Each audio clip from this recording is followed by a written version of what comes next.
जय श्री राधे। श्री हरिवंश राधा वल्लभ लाल की सदा जय हो। श्री हरिवंश महाप्रभु की सदा जय हो।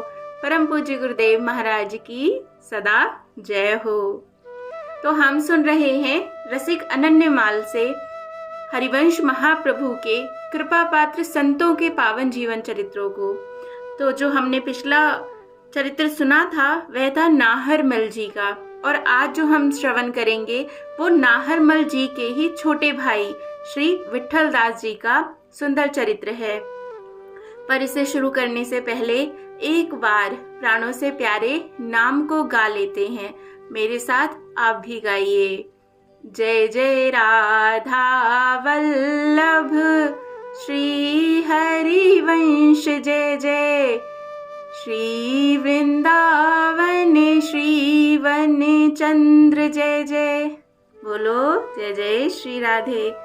तो चलिए शुरू करते हैं श्री विट्ठल दास जी का सुंदर चरित्र। विट्ठल दास जी नाहरमल जी के छोटे भाई थे। ये अत्यंत उदार वृत्ति के थे। इन्होंने गोस्वामी श्री हित हरिवंश जी द्वारा प्रकटित श्री हित धर्म की दीक्षा उनसे देववन में ही प्राप्त कर ली थी तथा गुरुवर्य द्वारा दी गई शिक्षाओं को बड़ी दृढ़ता के साथ अपने जीवन में उतारना प्रारंभ कर दिया था। गुरु द्वारा बताए गए मार्ग का अतिशय अनन्यता के साथ चलने के कारण ये श्री हिताचार्य के परम प्रिय शिष्य बन गए थे। जय जय। अगर अपने गुरुदेव का प्यारा बनना हो तो बस जो वो कहते हैं उसका पालन करते रहें, जैसा जो उन्होंने कहा है उस पर ही चलते रहें, तो बस बहुत सहजता से ही अपने गुरुदेव के प्यारे बन सकते हैं। जब श्री हित जी वृंदावन में स्थायी रूप से रहने लगे तब विट्ठल दास जी का मन देववन में रहने से उच्चाट खाने लगा और ये देववन से वृंदावन आकर गुरु चरणों के आश्रय में ही रहने लगे। यहाँ आकर नित्य प्रति श्री गुरुदेव के दर्शन करना, उनका उच्छिष्टामृत लेने के बाद ही प्रसाद ग्रहण करना, अर्थात जो महाप्रभु खाना खाते थे, भोजन खाते थे, उसका जो जूठन रहता था उसको खाने के बाद ही यह अपना प्रसाद ग्रहण करते थे। इन दो नियमों को इन्होंने अपनी दैनिक चर्या में अनिवार्य रूप से सम्मिलित कर लिया। परम आराध्य श्री राधा वल्लभ लाल जी महाराज श्री हित रस रीति के अनुसार अनन्य प्रेम भाव से सेवा करते हुए जब बहुत समय व्यतीत हो गया तब अनायास ही एक दिन इन्हें दिल्ली बादशाह का एक पत्र मिला, जिसमें इन्हें जूनागढ़ के हिंदू सूबेदार अर्थात राज्यपाल, और इसको प्रधानमंत्री भी कह सकते हैं, तो नियुक्त किए जाने की बात लिखी गई। पत्र पढ़कर ये बड़े असमंजस में पड़ गए कि मुझे अब क्या करना चाहिए। अतः ये उस पत्र को लेकर श्री हित जी से मिले और पत्र को पढ़कर सुनाते हुए अपनी दुविधा भी बताई। श्री हिताचार्य ने कहा कि चूंकि यह सेवा तुम्हें अनायास ही मिली है, अतः इसे प्रभु की इच्छा मानकर चले जाना ही ठीक रहेगा।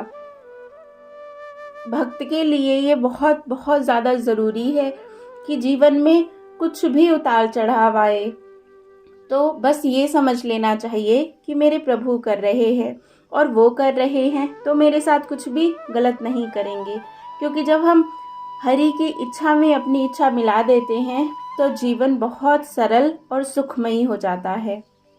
विट्ठल दास जी ने जूनागढ़ जाने से पूर्व श्री हिताचार्य का एक चित्र बनवाया तथा वहां पहुंचने पर उस चित्र के साथ नाम सेवा भी विराजमान की। अब ये सदाचार पूर्वक स्वयं रसोई बनाते, भोग लगाते और तब प्रसाद ग्रहण करते थे। इस प्रकार ये प्रतिदिन गुरु दर्शन करने और उनका उच्छिष्ट लेने के बाद प्रसाद ग्रहण करने, इन दोनों नियमों का निर्वाह किया करते थे। वैसे इन्होंने कुछ ऐसा जुगाड़ भी बना लिया था जिससे कि इन्हें जूनागढ़ में भी श्री गुरु का उच्छिष्ट प्रसाद मिलता रहे।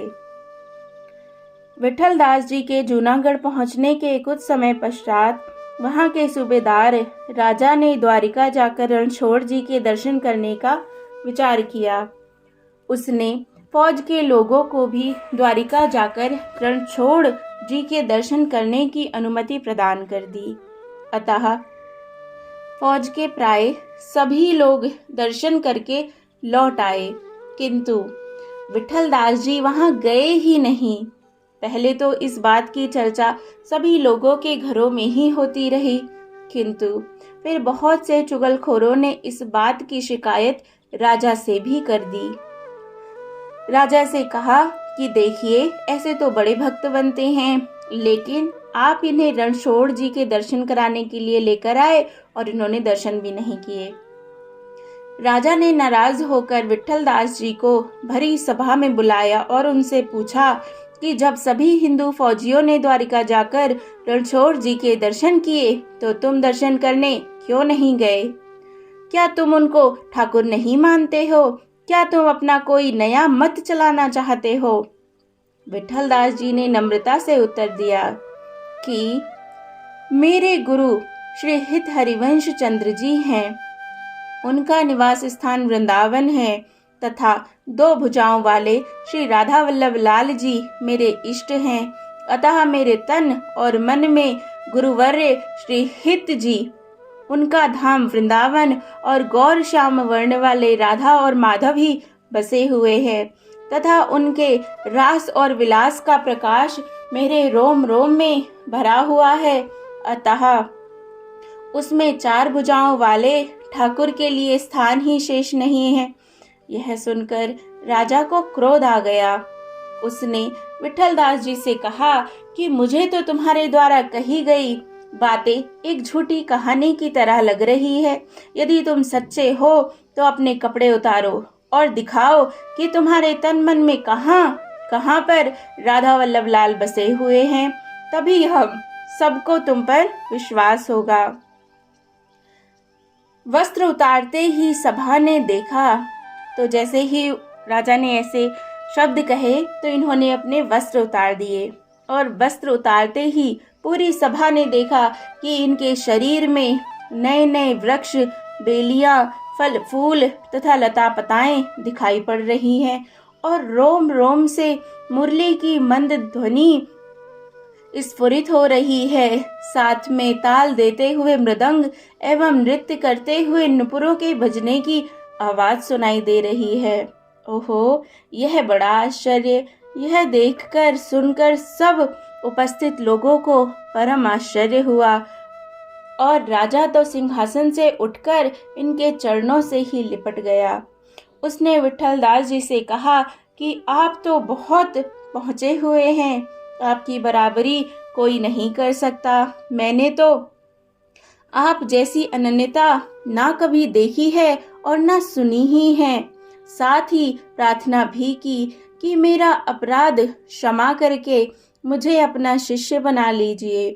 विठल दास जी ने भी राजा की विनम्रतापूर्ण वाणी सुनकर उसे सम्मान देते हुए अपनी कोमल वचनावली से प्रेम की उपासना में अनन्यता के महत्व को समझाते हुए उसके अज्ञान को नष्ट कर दिया। उस दिन से राजा इनका बहुत आदर करने लगे। उनके हृदय से इन्हें अपना गुरु मान लिया। वह नियम से इनका उपदेश सुनते और उसे अपने जीवन में उतारने का यथासंभव प्रयास करते। अर्थात राजा इतना ज़्यादा इनसे प्रभावित हो गया कि राजा ने इनको अपना गुरु ही मान लिया। वह कभी भी इन्हें अपने घर पर किसी के द्वारा नहीं बुलवाता था, स्वयं इनके घर जाकर इनके दर्शन का लाभ लेता था। उसने राज्य संबंधी तथा परमार्थ संबंधी संपूर्ण काम इन्हें सौंप दिए थे तथा अपनी धन संपत्ति भी इनके चरणों में अर्पित कर दी थी। विठल दास जी की गुरुवर्य श्री हित हरिवंश चंद्र जी के प्रति अगाध निष्ठा एवं अटूट प्रेम अति अद्भुत था। इसका प्रत्यक्ष प्रमाण यह है कि जब इन्होंने जूनागढ़ में रहते हुए उनके निकुंज गमन की बात सुनी तो इन्होंने यह सुनते ही अपने पंच भौतिक शरीर का त्याग कर दिया और वृंदावन के नित्य निकुंजों में युगल वर को नित्य विहार परायण बनाने वाली श्री हित अली जी के यूथ में सदा सदा के लिए सम्मिलित हो गए। जय जय श्री राधे, जय जय श्री राधे, जय जय श्री राधे श्याम। तो देखिए कैसे अद्भुत चरित्र होते हैं संतों के। गुरुदेव के प्रति कैसी निष्ठा, कैसा प्रेम, कैसा समर्पण होना चाहिए, इन संतों के द्वारा ही हमें पता चलता है। इन्होंने तो करके दिखाया है। कितनी बड़ी बात है ये कि जैसे ही इनको पता चला कि इनके गुरुदेव नहीं रहे तो इन्होंने भी अपने प्राण त्याग दिए। कितनी बड़ी बात है ये। जय जय श्री राधे।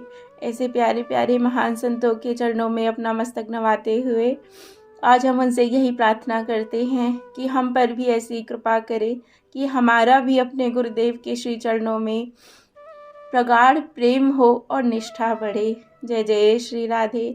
ऐसे ही और बहुत से अद्भुत सुंदर चरित्र हम आगे श्रवण करते रहेंगे। जय जय श्री राधे। श्री राधा वल्लभ लाल की जय। श्री हरिवंश महाप्रभु की जय। सभी के गुरुदेव महाराज की जय जय हो।